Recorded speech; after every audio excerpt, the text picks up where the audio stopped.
அதியமான் நெடுமான் அஞ்சியின் அத்தை மகள் பாடிய அகநானூற்றுப் பாடல். 2000 ஆண்டுகளுக்கு முன் தன் பெயருக்கு முன்னால் தன் மாமன் பெயரை வைத்துக் கொண்ட பெண் புலவர். தமிழதிகாரம். அவள் என் மாமன் மகள் என உரிமையோடு ஒரு ஆண் சொல்வதுண்டு. அவன் என் மாமன் மகன் என மகிழ்ச்சியோடு ஒரு பெண் சொல்வதுண்டு. என்றாலும் மாமன் மகள் பெயரையும் மாமன் மகள் என்கிற உறவையும் சேர்த்து தன் பெயரோடு புனைப்பெயராக எந்த ஆணாவது வைத்து கொண்டதுண்டா என்று கேட்டால், அப்படி யாராவது வைத்து கொள்வார்களா என திருப்பி கேட்கத்தான் தோன்றும். ஆனால் 2000 ஆண்டுகளுக்கு முன் ஒரு புலவர், அதுவும் ஒரு பெண் புலவர், தன் பெயருக்கு முன் தன் மாமனின் பெயரையும் அத்தை மகள் என்கிற உறவு முறையையும் சேர்த்து புனைப்பெயராக வைத்துக்கொண்டு ஒரு பெரும் அன்பு புரட்சியை செய்திருக்கிறார். அந்த பெண் புலவரின் பெயர் நாகை. அவரின் மாமன் பெயர் அதியமான் நெடுமான் அஞ்சி. அதியமான் நெடுமான் அஞ்சியின் அத்தை மகளான அந்த புலவர் தனக்கு வைத்து கொண்ட புனைப்பெயர் என்ன தெரியுமா? அஞ்சி அத்தை மகள் நாகையார் என்பதுதான் அந்த அழகிய புனைப்பெயர். அகநானூற்றில் அவர் எழுதிய ஒரு பாடல் உள்ளது. அந்த பாடலிலும் தன் மாமன் அதியமான் நெடுமான் அஞ்சியின் புகழையே பாடுகிறார் அவர். தன் மாமனை பற்றி யாராவது ஏதாவது புகழ்ச்சியாக சொல்வதை கேட்கையில் ஒரு பெண்ணின் மனதுக்குள் எவ்வளவு இனிமையாக இருக்கும் என்பதை சொல்லவும் வேண்டுமா? அதுவும் மன்னன் அதியமான் நெடுமான் அஞ்சியே ஒருத்திக்கு மாமனாக அமைந்து அவனை புகழ்ந்து பாணர்கள் பாடுகிற பாடல்களை கேட்கும் பொழுது அந்த பெண்ணின் மனதில் பொங்கும் உவகையை சொற்களில் சொல்ல முடியுமா என்ன?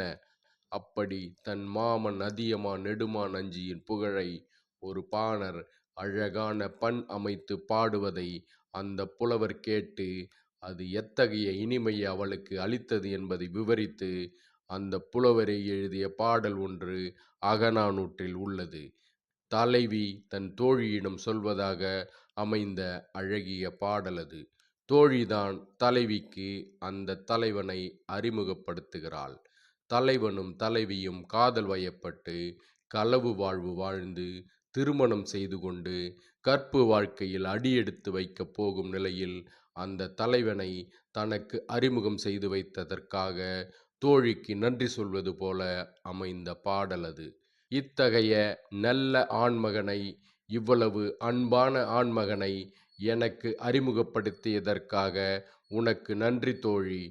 முதல் நாள் என்னுடன் எத்தகைய அன்புடன் நடந்து கொண்டானோ அதே அன்புடன் இன்றும் நடந்து கொள்கிறான். முதல் நாள் என்னுடன் எவ்வளவு இனிமையாக பேசினானோ அதே இனிமையுடன் இப்பொழுதும் பேசுகிறான்.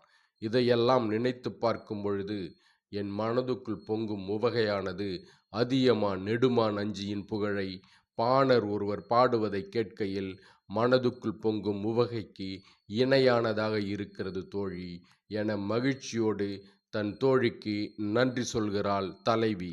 இந்த பாடலை பற்றி நினைக்கும் பொழுது தன் மாமன் அதியமான் நெடுமான் அஞ்சியின் மீது அந்த பெண் வைத்திருந்த அன்பை வெளிப்படுத்தவே அவர் புலவரானதாகவே தோன்றுகிறது. மேலும் அந்த பாடலில் ஆண் குரங்கு பலாப்பழம் ஒன்றை தன் இரு கைகளாலும் இறுக பற்றி கொண்டு தன் இணையை அழைப்பதையும் குறிப்பிட்டு அந்த குரங்கு பலாப்பழத்தை பிடித்திருப்பது விரலி என்கிற தாள இசை கலைஞன் முழவு வாசிப்பது போல இருந்தது என்றும் வர்ணிக்கிறார்.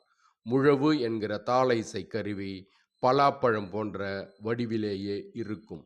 இதன் மூலம் ஔவைக்கு நெல்லிக்கனியை கொடுத்த தன் மாமன் அதியமான் நெடுமான் அஞ்சி ஆளும் நாட்டில் வாழும் விலங்குகள் கூட தனக்கு கிடைத்த பழத்தை தனக்கு பிரியமானவரிடம் வழங்கிவிடும் என்பதையும் பெருமையோடு காட்சிப்படுத்தியிருக்கிறார் அஞ்சி அத்தை மகன் நாகையார்.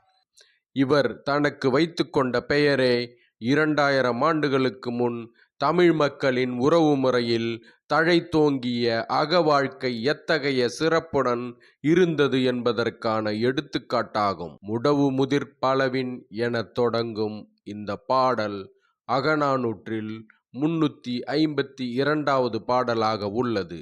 அதியமான் வரலாறு பற்றி மேலும் தெரிந்து கொள்ள அண்ணனுக்கு அஞ்சாத தம்பி நெடுமான் அஞ்சி என்கிற காணொளியை காணவும். தமிழதிகாரம்